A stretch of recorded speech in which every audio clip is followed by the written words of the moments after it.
The stars outside the ship blinked like cold eyes in the dark. Vorik sat alone in the black corner of the dropship, sharpening his blade. His armor was dark, silent, and smooth, just like him. No one ever heard Vorik coming.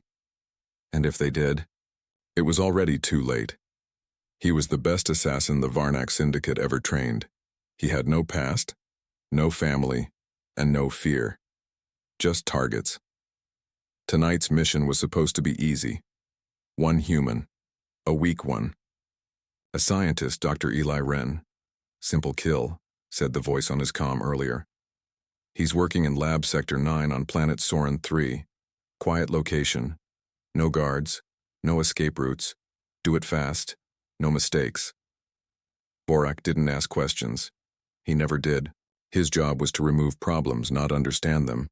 But something about this mission felt odd. The Syndicate usually didn't care about human scientists.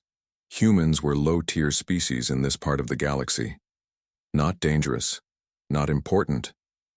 So why this one? Vorik landed near the lab compound. A foggy, quiet planet full of sharp rocks and empty skies. No people, just a cluster of research buildings surrounded by broken fences. No cameras, no lights. Too easy. He moved like a shadow. No sound, no motion wasted.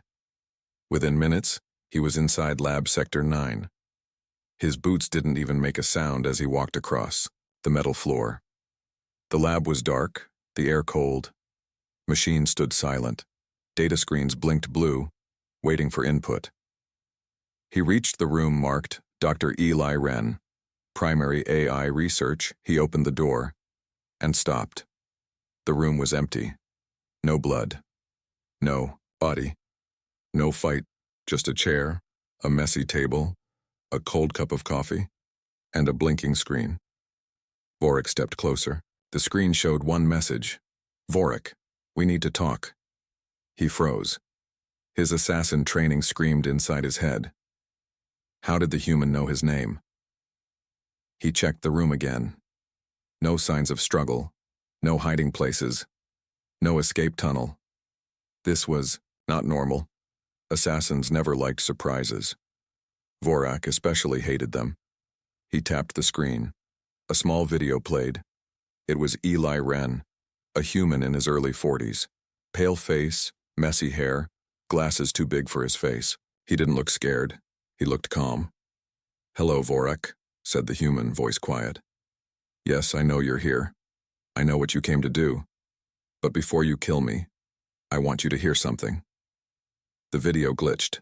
Then it played a strange sound, a deep pulse like a machine breathing. Then the image shifted to show a planet. No, not a planet. What was left of it? The planet was cracked in half. Floating pieces of land drifted in space. Smoke curled into the stars. No life signs, no cities, no survivors. "I found this 3 weeks ago," said Eli's voice. This planet was called Yaros Prime. 8 billion people lived there. Now, nothing. No war, no explosion, just gone. Vorik's eyes narrowed. He knew about Yaros Prime. The Syndicate said it was a mining accident, reactor overload. But this didn't look like any accident. This wasn't natural, Eli continued. It was a test. Someone used a signal, a powerful one. And I think they planned to use it again. The screen went black. Silence returned. Vorik stood still thinking. He hated thinking. Thinking slowed him down. But this needed thought. Why show him this? Why tell an assassin anything? Unless... He turned fast, just in time. A small drone flew into the room. It scanned him quickly, then dropped something on the table. A datapad. Vorik opened it. More files, maps, names, logs, all pointing to one phrase. Project Silencer. The last file was a live message. Eli's face appeared again. "I don't want to run, Vorik. That's why I stayed. I need your help. Yes, I know that sounds strange, a killer helping a scientist, but I believe someone is erasing entire worlds. If I die, the truth dies with me." The screen paused. Vorik could hear the hum of the machines around him. "I'm not asking for friendship. Eli said. Just one chance. Meet me. Listen, if you still want to kill me after that, fine, I'll stand still. Then the screen blinked off. Vorik stood in silence. The blade in his hand felt heavier than before. This wasn't just a mission anymore. Someone lied to him. The syndicate sent him to erase this human, but maybe this human was the only one telling the truth.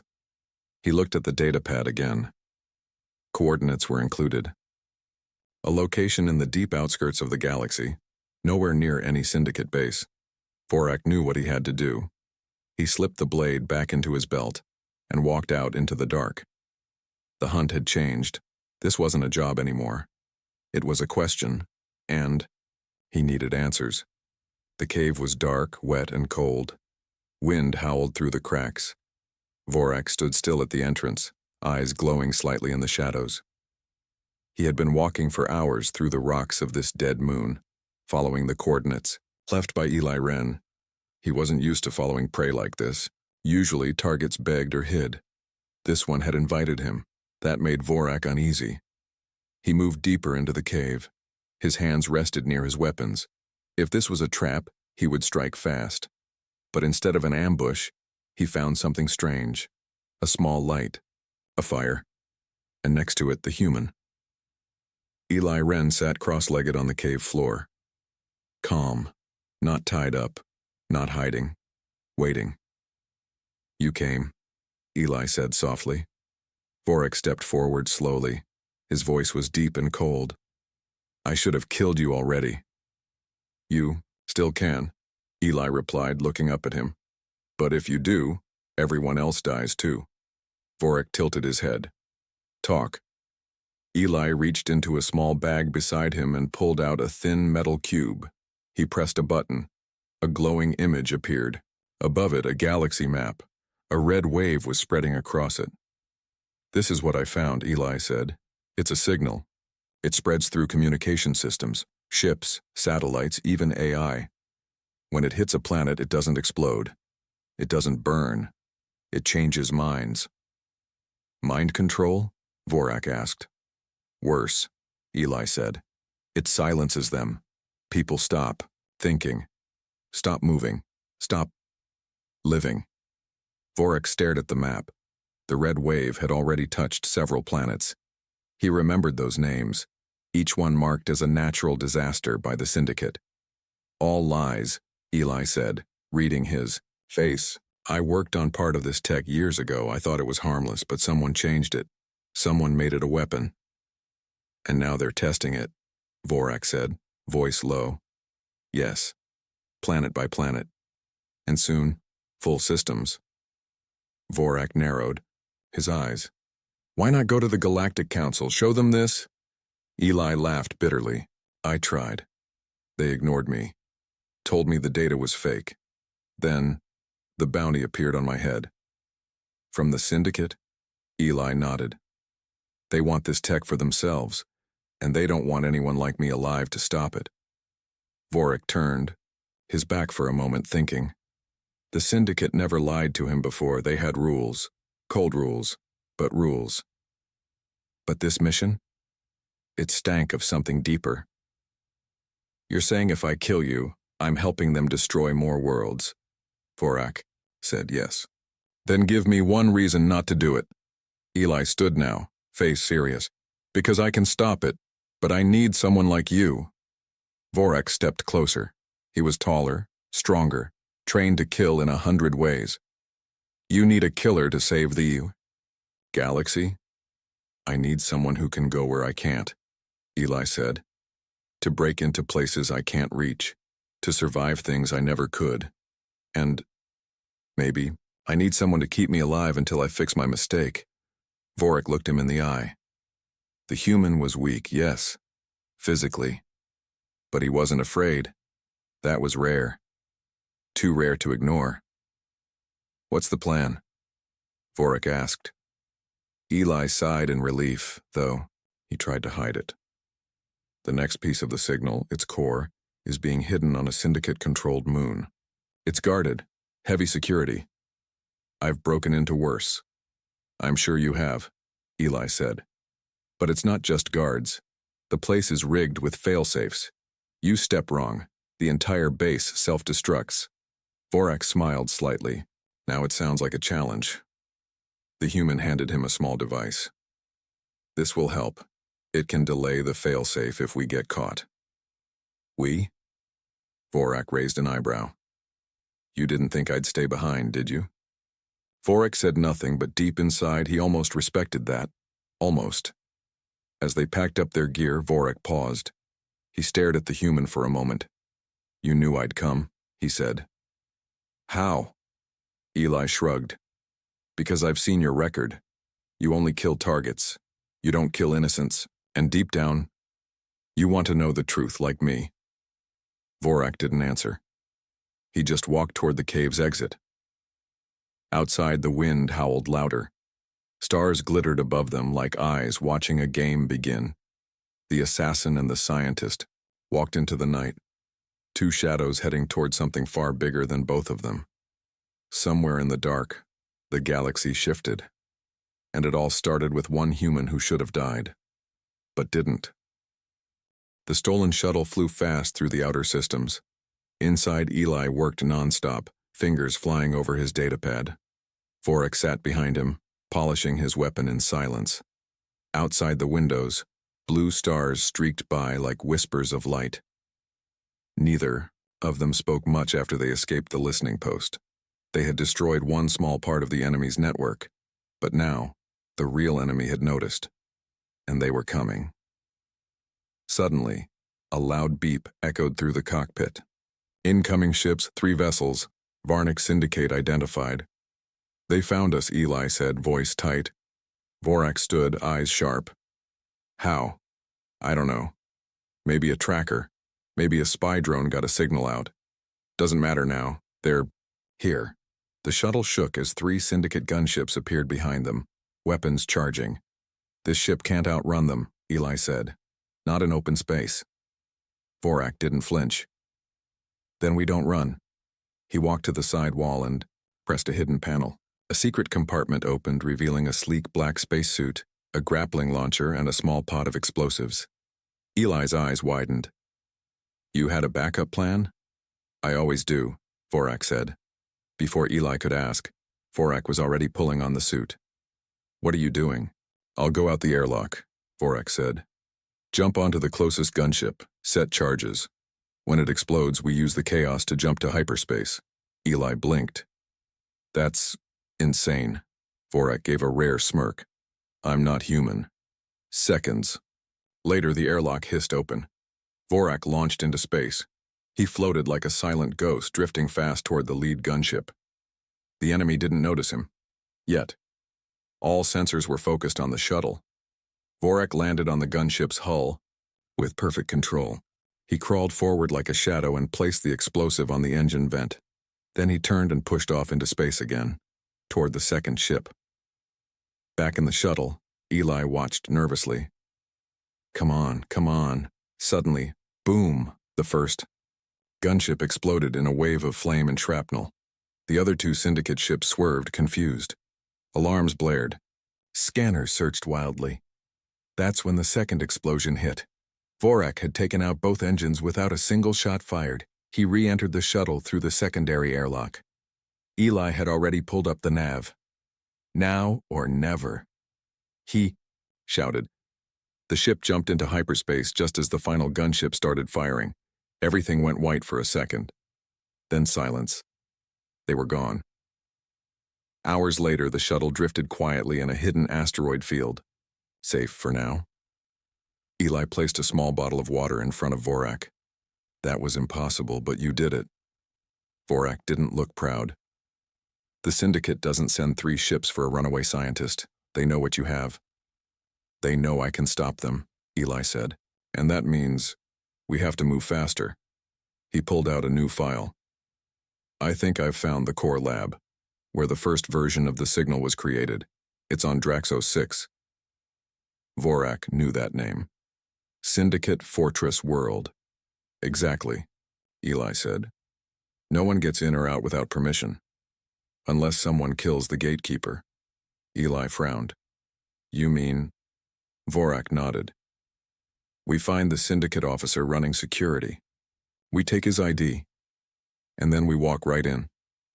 That's insane. You said that last time. Because it was insane. Vorak looked at him. Still worked. Eli sighed and nodded. Okay. But this time, we need help. From who? I had a contact before I ran, a smuggler named Mira Ven. She doesn't like the syndicate and she owes me a favor. Can we trust her? No, Eli said. But we don't have a choice. 2 days later, they landed on a jungle moon called Talari 4. It was hot, sticky, and smelled like rotten plants. In the middle of the jungle stood a black bar made from scrap metal and broken ship parts. Inside, the music was loud, the lights were low, and the air was filled with smoke. Vorak walked in first. The room went quiet. No one liked seeing a Varnak assassin walk through the door. But then Eli followed, and Mira Ven stood up from a booth near the back. She was tall, with short silver hair and cybernetic eyes. 2 blasters hung at her hips, and she didn't smile much. Eli Ren, she said, voice smooth. I thought you were dead. I'm trying not to be, he said. I need your help. She looked at Vorak. You brought him? He's with me, Eli said. Then you're either very brave or very stupid. Both, Eli replied. We're going to Draxo 6. We need a fake ID, a stolen shuttle code, and 3 clearance passes. Mira raised an eyebrow. That's not a small ask. You owe me, Eli said. She sighed. Fine, but after this we're even. Vorak watched her carefully. He didn't trust her, not yet, but he respected her speed. She didn't waste time with drama, and they needed speed. The syndicate wouldn't stop, not now. As night fell over the jungle moon, Vorak sat alone near the edge of the clearing. He stared at the stars. Eli joined him after a while. You okay? The human asked.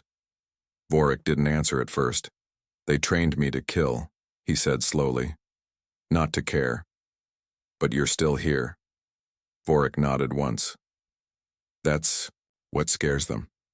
And for the first time, Eli realized something strange. The galaxy's most dangerous assassin was no longer hunting him. He was fighting with him, and that was the Syndicate's biggest mistake. Draxo 6 was not a planet. It was a warning. From orbit, it looked like a burning coal floating in space. Ash-colored deserts stretched across its surface, broken by black mountains and steel cities. But beneath that surface was what they came for: the lab, the place where the signal was born. Inside a stolen syndicate transport, Vorak, Eli, and Mira Ven prepared for the most dangerous part of their mission yet. We only have one chance, Mira said. This ID will get us past the outer scan. But if anyone speaks to us, if they ask even one wrong question, we're dead. Eli adjusted the collar of the syndicate uniform she'd given him. No pressure then. Vorak, dressed like a syndicate officer, checked his blaster. We go in quiet, we get the core data, then we leave. Unless we get caught, Mira added. Then we kill everyone, Vorak replied coldly. Eli looked at him. You know, for someone who doesn't talk much, you always manage to make things worse. Vorak didn't answer. He just stared. Out the window as the dark fortress came into view. The syndicate complex sat inside a dead volcano, hidden from satellites. Black towers rose from the crater like claws. Dozens of guards patrolled the walls. Ships came and went with cold, perfect order. But their stolen transport passed through security without trouble. At first, inside everything smelled of metal and fear. The halls were wide and dark. Cameras followed every move. A tall officer greeted them. His uniform was spotless, his face unreadable. ID scan complete. You're late, he said to Vorak. Traffic delay, Vorak replied smoothly. The officer nodded. Very well, this way. They walked through the facility, boots echoing on the floor. Eli kept his head down. Mira followed behind, hand near, her hidden blaster. They passed rooms filled with scientists, engineers, empty-eyed guards. No one smiled. No one spoke. It felt like walking through a machine. Finally, the officer led them to a secure elevator. Only those with alpha clearance may enter the lower levels, he said. Vorak stepped forward. We have alpha clearance. The officer narrowed his eyes. Let me confirm. Eli's heart pounded. Mira's fingers twitched. Then, beep. The officer's scanner turned green. Confirmed, he said. The elevator doors opened. Vorak gave Eli a slight nod. They had made it. The lower level was colder. Dim red lights pulsed on the walls. Symbols glowed on doors. None of them made sense to Eli. This is it, he whispered. The core lab is behind that door. They approached the thick metal gate. Vorak placed a small hacking tool against it. Suddenly, alarm buzz. The lights flashed. What happened? Eli hissed. Secondary scan, Mira said. Someone triggered it upstairs. Time? Vorak asked. Mira glanced at her wrist device. We have maybe 3 minutes before we're surrounded.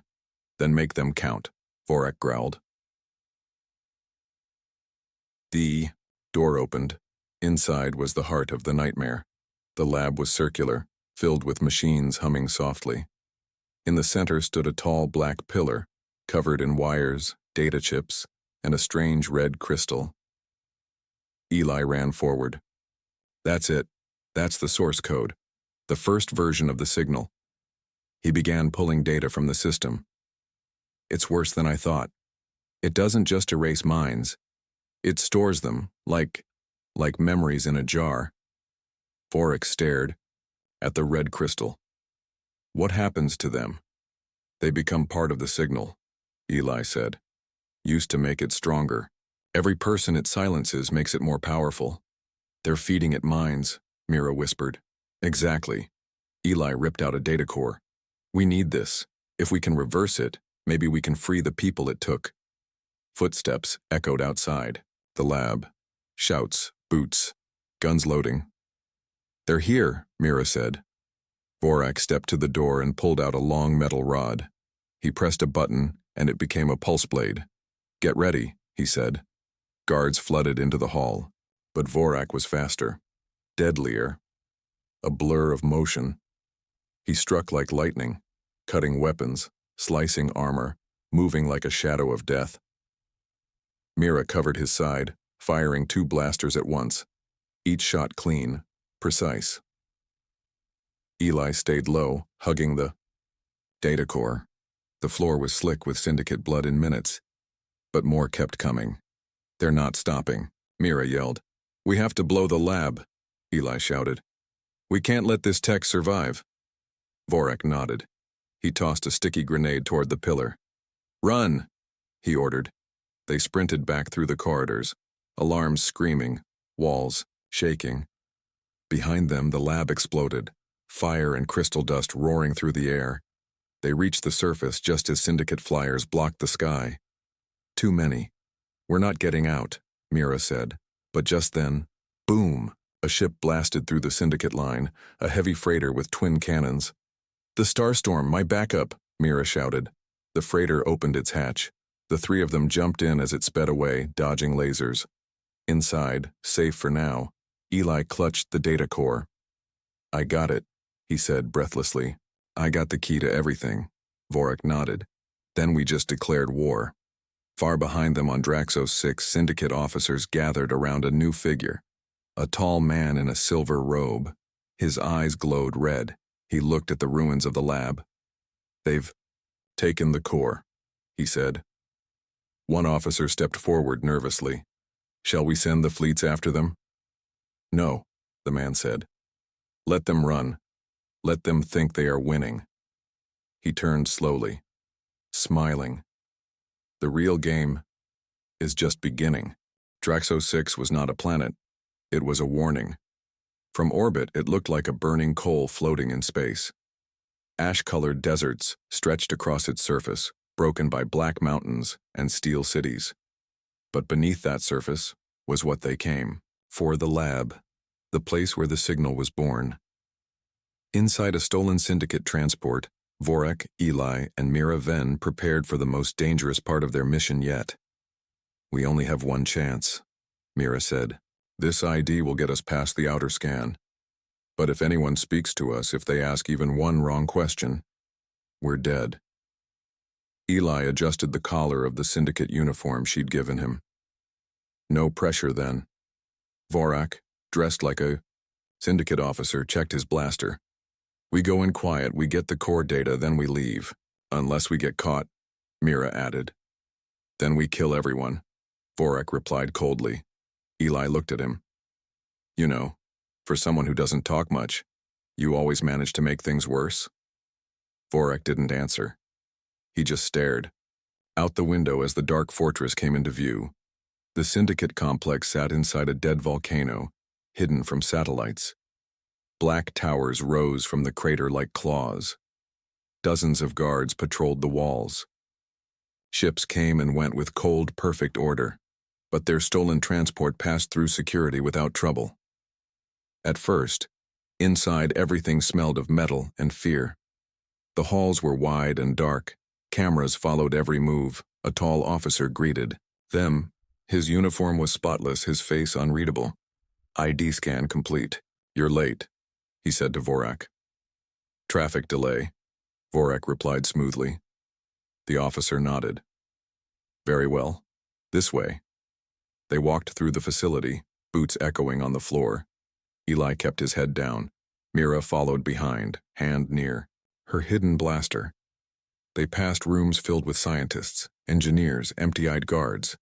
No one smiled, no one spoke. It felt like walking through a machine. Finally, the officer led them to a secure elevator. Only those with alpha clearance may enter the lower levels, he said. Vorak stepped forward. We have alpha clearance. The officer narrowed his eyes. Let me confirm. Eli's heart pounded. Mira's fingers twitched. Then, beep, the officer's scanner turned green. Confirmed, he said. The elevator doors opened. Vorak gave Eli a slight nod. They had made it. The lower level was, colder. Dim red lights pulsed on the walls. Symbols glowed on doors. None of them made sense to Eli. This is it, he whispered. The core lab is behind that door. They approached the thick metal gate. Vorak placed a small hacking tool against it. Suddenly, alarm buzz. The lights flashed. What happened? Eli hissed. Secondary scan, Mira said. Someone triggered it upstairs. Time? Vorak asked. Mira glanced at her wrist device. We have maybe 3 minutes before we're surrounded. Then make them count, Vorak growled. The door opened. Inside was the heart of the nightmare. The lab was circular, filled with machines humming softly. In the center stood a tall black pillar, covered in wires, data chips, and a strange red crystal. Eli ran forward. That's it. That's the source code. The first version of the signal. He began pulling data from the system. It's worse than I thought. It doesn't just erase minds. It stores them, like memories in a jar. Vorak stared at the red crystal. What happens to them? They become part of the signal, Eli said. Used to make it stronger. Every person it silences makes it more powerful. They're feeding it minds, Mira whispered. Exactly. Eli ripped out a data core. We need this. If we can reverse it, maybe we can free the people it took. Footsteps echoed outside. The lab. Shouts, boots, guns loading. They're here, Mira said. Vorak stepped to the door and pulled out a long metal rod. He pressed a button, and it became a pulse blade. Get ready, he said. Guards flooded into the hall, but Vorak was faster, deadlier, a blur of motion. He struck like lightning, cutting weapons, slicing armor, moving like a shadow of death. Mira covered his side, firing 2 blasters at once. Each shot clean, precise. Eli stayed low, hugging the data core. The floor was slick with syndicate blood in minutes, but more kept coming. They're not stopping, Mira yelled. We have to blow the lab. Eli shouted. We can't let this tech survive. Vorak nodded. He tossed a sticky grenade toward the pillar. Run, he ordered. They sprinted back through the corridors, alarms screaming, walls Shaking, behind them the lab exploded. Fire and crystal dust roaring through the air. They reached the surface just as syndicate flyers blocked the sky. Too many. We're not getting out, Mira said. But just then, boom, a ship blasted through the syndicate line. A heavy freighter with twin cannons. "The Starstorm, my backup!" Mira shouted. The freighter opened its hatch. The three of them jumped in as it sped away, dodging lasers. Inside, safe for now, Eli clutched the data core. "I got it," he said breathlessly. "I got the key to everything." Vorak nodded. "Then we just declared war." Far behind them, on Draxos 6, syndicate officers gathered around a new figure. A tall man in a silver robe. His eyes glowed red. He looked at the ruins of the lab. "They've taken the core," he said. One officer stepped forward nervously. "Shall we send the fleets after them?" "No," the man said. "Let them run. Let them think they are winning." He turned slowly, smiling. "The real game is just beginning." The galaxy was quiet. For the first time in years, the red glow of the signal was gone. The whispers had stopped. The syndicate had fallen. And across 100 worlds, people finally breathed free air. But peace didn't last long, not in the shadows. Eli stared at the message again. "The storm is not over. Watch the shadows." V. He played it 10 times, hoping for more. A clue, a voice, a sign that Vorak had made it out alive. But all he had was those words, and a direction tag. He sent it from outside the known systems. Eli told Mira. "Uncharted space." Mira looked up from her ship controls. "Then, that's where we go." "But there's nothing out there," Eli said. "No colonies, no maps, just old wrecks and dark silence." Mira gave a small smile. "Sounds like Vorak's kind of place." They followed the signal trail to the edge of the Orion Rift, a dead zone full of black holes and ancient ruins. Most pilots avoided it. Ghost ships floated there. Signals vanished. As they entered the rift, the Starstorm systems flickered. "No. Interference," Eli said, checking the panels. "Something's jamming us." They landed on a nearby asteroid that had once been a mining outpost. Now it was cold, abandoned, until a light appeared. A single drone hovered in the dark, projecting a hologram. It was Vorak, not a recording, live. "I knew you'd follow," he said. "Where are you?" Eli asked. Vorak's eyes looked tired, older. "There's something here," he said. "Beneath the rift. Deeper than the syndicate. Older than us." Mira stepped forward. "What are you talking about?" Vorak answered. "The signal was just a copy, a piece, a fragment of something, ancient, something that wants to wake up." He sent them coordinates. A secret underground vault, hidden inside a shattered moon. They followed the path. The vault was protected by strange metal, nothing like syndicate tech. The doors opened slowly, like they hadn't moved in centuries. Inside were machines covered in dust, long dead bodies, not human, not alien, something else. Eli stepped forward. "What is this place?" Vorak's voice came from a speaker nearby. "This is where Echo Mine truly began. Not on Earth, not in syndicate labs. Here." He paused. "They found it long ago. A machine that could store minds, preserve souls, but they didn't build it." Mira narrowed her eyes. "Then who did?" "I don't know," Vorak said. "But I do know. It's waking up." Suddenly the walls glowed red. A shape formed in the air. Tall, thin, made of light. Not a person. Not a ghost.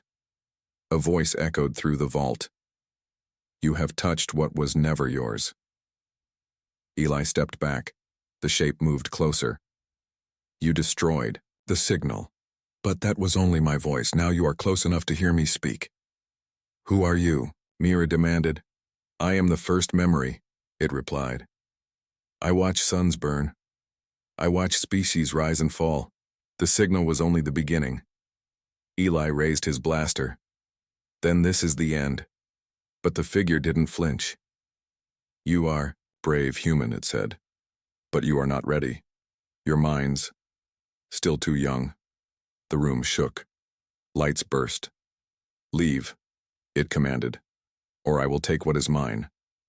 Suddenly, Vorak stepped out from a side tunnel, his real self. No, he said, you stay buried. He held something glowing, a piece of the broken Nexus core modified. I've built a prison, Vorak said. Just for you. The figure's light flashed.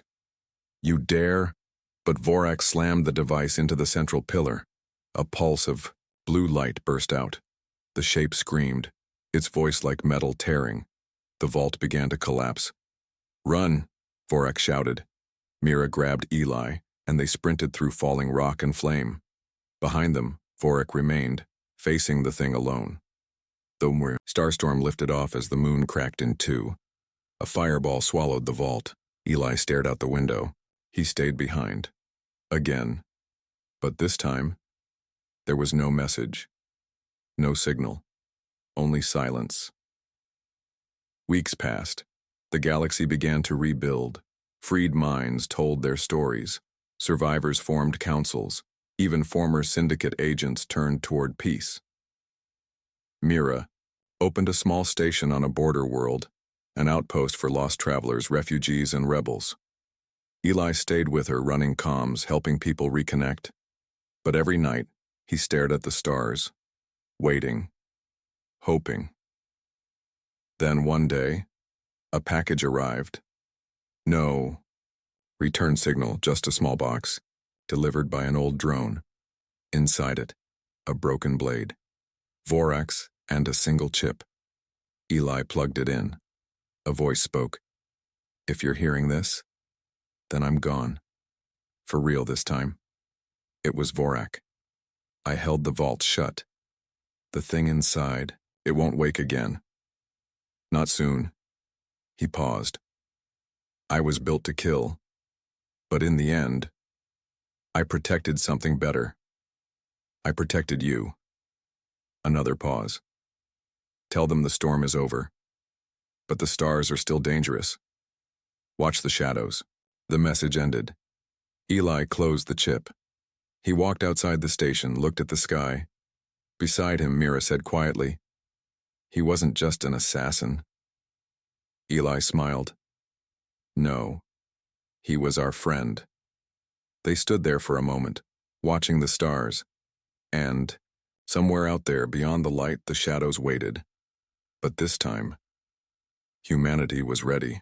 The kill code chip sat cold in Eli's hands. It was small, no bigger than his thumb, but it held the power to destroy the most dangerous weapon the galaxy had ever known. He looked at Dr. Marsh, who was still shaking. If I upload this, she nodded. It will spread through every part of the signal network, every copy, every crystal, everything burned out. Mira walked into the room, a cut across her forehead. The syndicate's retreating. We bought time. Not much, though. They'll regroup and come back.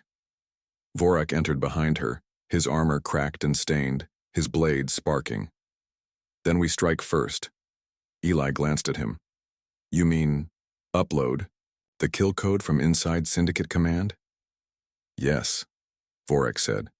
We upload from the core hub. No backups, no delay. One move, one end. Dr. Marsh looked uncertain. You're talking about the Nexus, Mira cursed. The most secure server in the galaxy. It's under the Syndicate's main tower, on their capital world. Eli stood up. Then that's where we go. The Starstorm jumped into hyperspace. Their destination, Thalian Prime, the Syndicate capital. The plan was simple, but suicide. Sneak into the tower, reach the Nexus, insert the chip, upload the kill code, and escape if they could. Mira flew low through the planet's clouds, slipping through patrols. Thalian Prime was a world of glass and steel. The Syndicate's black tower stood like spears across the city. As they flew closer to the main tower, Vorak stared out at it in silence. That place made me, he said softly. Time I returned the favor. They landed on the edge of a dark industrial zone. Mira handed out stealth gear and weapons. We go quiet until we can't, she said. Vorak led the way, through dark alleys, through vents, through maintenance shafts. The deeper they went, the colder it became. They finally reached the lower levels of the main tower. Hundreds of guards swarmed the halls. Eli looked nervous. Any ideas? Vorak smiled slightly. Yes. He stepped out of the shadows and let them see him. An alarm blared. Intruder detected. Class Alpha. Guards charged. But Vorak moved. Faster. He wanted them to follow him. He became the distraction. Mira and Eli moved through the chaos, slipping past doors and scanners. They reached the Nexus vault. It stood behind a thick security door with a pulse lock. Can you break it? Mira asked. Eli nodded, already pulling tools from his pack. Buy me 60 seconds. Behind them, Syndicate soldiers were closing in. Mira took position, dual pistols ready.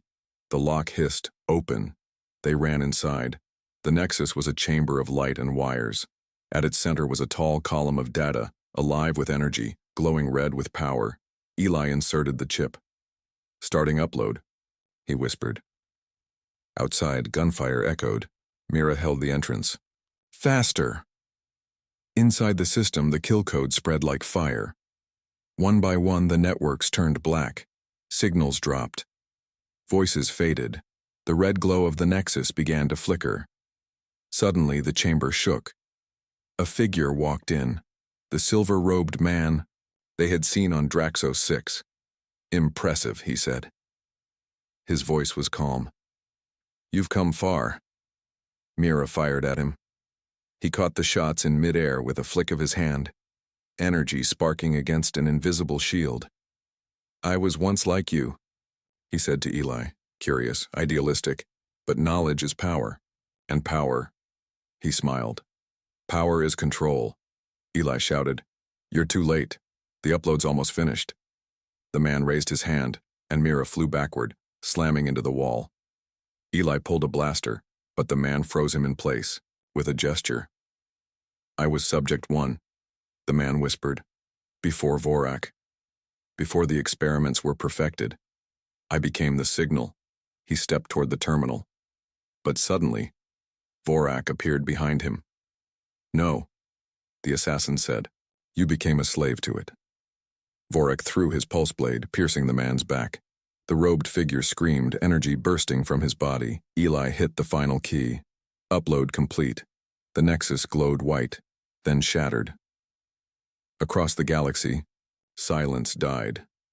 The signal collapsed. On every planet, every station, every place touched by the red glow, screens turned black. Crystals cracked. Machines failed. People awoke. Their minds, once trapped, returned, confused, scared, but free. On Thalian Prime, the tower began to collapse. Sparks fell. Sirens screamed. Eli dragged Mira to her feet. Where's Vorak? The assassin was still fighting the silver-robed man. Both of them were wounded. Burning. Bleeding. Go! Vorak shouted. Get out of here. Eli hesitated, but Mira grabbed him. We can't save him. They ran. The tower exploded behind them. Hours later, in orbit, the starstorm floated in. Silence. Eli watched from the window. The galaxy's free, he said. Mira nodded slowly. We did it. But Vorak? Eli looked down. Mira placed a hand on his shoulder. He chose to stay, to end it. Just then, a signal pinged. A small hidden message. From unknown message. The storm is not over. Watch the shadows. Veli smiled. He's alive. The stolen shuttle flew quietly through deep space, far from trade routes and patrol zones.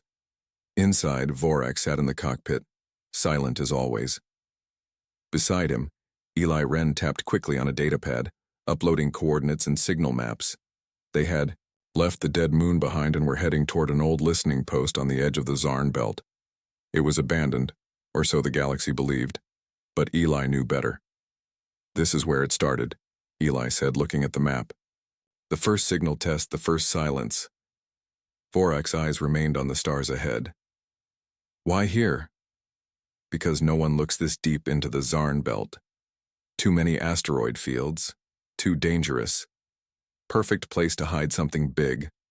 The ship rumbled slightly as it slipped past a slow-moving ice chunk. I picked up a whisper on a broken frequency. Eli continued. It wasn't much. Just 2 words. Project Silencer. Vorak finally looked at him. You said that name before. What is it? Eli hesitated. His fingers stopped moving.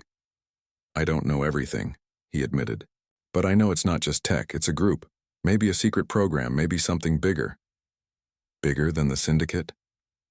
I think the Syndicate is working for them, Eli said quietly. That made Vorak pause. The Varnak Syndicate. Ruled hundreds of systems. They controlled assassins, spies, smugglers, black markets. Vorak was one of their best tools, and now, he might be chasing their master. He didn't like the thought. The ship beeped. They had arrived. A broken metal station floated ahead, half covered in space dust. Its lights were dead. Antennas were shattered. But Eli's scanner blinked green. There's still power, Eli whispered. They landed quietly in a dark docking ring. As they stepped inside, a cold silence surrounded them. No alarms, no footsteps. Just the soft hum of power still running deep inside the walls. Vorak raised his weapon. Eli followed close, clutching his datapad like a shield. The hallways were old but clean, no signs of fighting, no bodies, just emptiness, until they reached the control room. The doors opened with a soft hiss. Inside, a single screen still worked. A strange symbol rotated slowly on it, a red spiral inside a black eye. Eli stared at it. That's it. That's the project's mark. Vorak stepped forward and touched the panel. A log opened. Dozens of reports, experiments, data files. One report made him stop. Test 04. Complete success. Mind lock achieved. Subject's thoughts erased. Body unresponsive. No scream. No memory. Pure silence. He scrolled further. Test 09. Group. Trial. Planetary signal pulse effective. Population shut down in 43.6 seconds. Recommend mass test. Eli's face went pale. They're turning entire species into empty shells. Vorak didn't respond. He was too focused on another file, a list of names.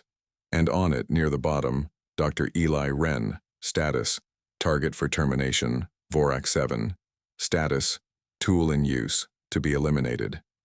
The silence in the room grew heavy. They planned to kill both of us, Vorak said, voice low and sharp. Eli stepped closer, reading the screen. They were using you, sending you after me. Then once I was gone, they'd erase you too. Clean up the mess, Vorak growled. The comm system suddenly hissed. A voice came through, deep and mechanical. You should not be here. Both. Men froze. Eli looked at Vorak. That's not a recording, that's live. The voice continued. You were warned, Vorak, but you chose to listen. Now you die. Doors slammed shut. Red lights flashed. Vorak pulled Eli behind a console as turrets dropped from the ceiling. Move! They sprinted through the hallway as bullets ripped the air. Vorak fired back, destroying 2 turrets with precise shots. We have to reach the backup core, Eli shouted. It's the only way to shut down the traps. They dashed through the station. Vorak took the lead, clearing the path with perfect speed. His assassin training kicked in. Every shot, every move perfect. Eli hacked a panel, opened a door, and they slipped into a lower level. Inside they found something worse, pods, dozens of them. Inside each one, a person, frozen, eyes open, but unmoving. Test subjects, Eli whispered. They're still alive, but their minds are gone. Vorak looked at them, anger burning inside him. Not because they were human, not because they were innocent, but because they were used, like him, like Eli. He shot the control board, ending the system. The lights faded. The silence grew deeper. They escaped back to the shuttle. The station was waking up now. Full lockdown. Protocols. As the ship took off, Eli sat down, shaking. They're everywhere, Vorak. They don't just kill, they erase, they control minds, species, whole worlds. Vorak looked at him with cold eyes. Then we erase them first.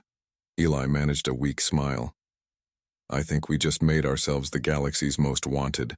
Vorak's voice was like steel. Let them come. Behind them, the station exploded in the distance. Eli had triggered a failsafe just before takeoff, and in that moment one thing became clear. This wasn't just about survival anymore. It was war.